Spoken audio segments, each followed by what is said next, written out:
Now, the Director General, National Institute for Legislative and Democratic Studies, Abubakar Sulaiman, has said that there is need to set aside money campaign in electioneering processes, as he added that competence, character, and ability should be considered in selecting a leader. This he stated during the 6th Capacity Building Workshop for the Legislative Aides of the National Institute for Legislative and Democratic Studies in Abuja. Here's the details of this from KAFTAN TV's Mavis Ako.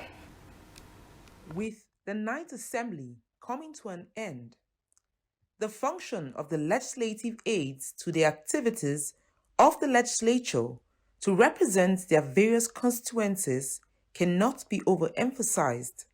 As written on the banner is the 6th Capacity Building Workshop for Legislative Aides in the National Assembly, who are trained by the National Institute for Legislative and Democratic Studies, Nilds, in Abuja.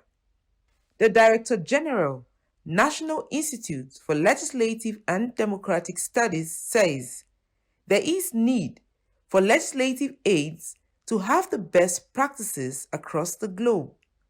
Hence the training, which is in line with the mandates of the Governing Council of the National Assembly. For the aides to discharge their duty efficiently, diligently, effectively, they need to be availed the best practices across the globe.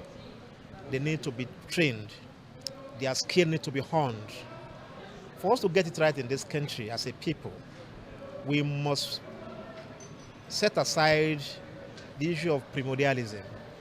We must set aside the issue of money in campaigning, in electioneering process.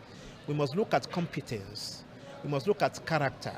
We must look at ability of the various candidates. The Director General, Nilds, also added that campaign should be issued based in the electioneering process across the country.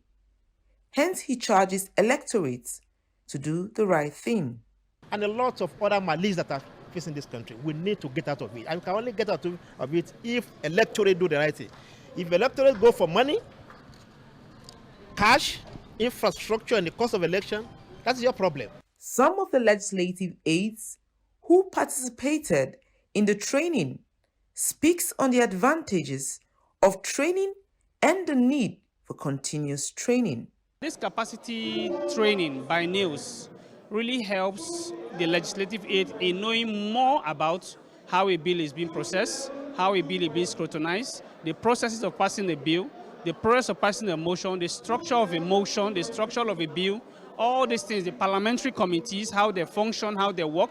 So this is one of the major reasons why we are here, to add knowledge to our knowledge that we have acquired. As a legislative aide, what the workshop and what it entails generally is all about the duties of a legislative aide, what to do and how to go about your functions and duties as a legislative aide. The thing that I was not able to do right in the 9th Assembly, I'm going to do it very well in the 10th Assembly because I have been equipped.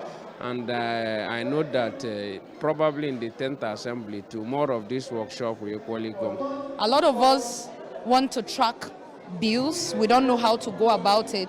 He went down, within a short space of hours to teach us what to do, how to do it, how to track your boss's bill, how to relate with the clerks and the secretaries of the committee to be able to get results, to be able to get your boss's bill on time to be passed and all that. So it's a part that I've not really played in my office during my course of work.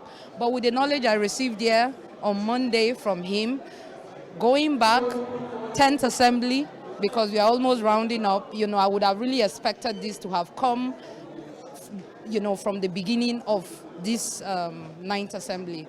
But even coming now will prepare us for the next. Meanwhile, the outcome of the 3 days training is expected to be more visible in the 10th Assembly and as the 9th Assembly winds down. From the nation's capital, Mavis Ako, KAFTAN TV News.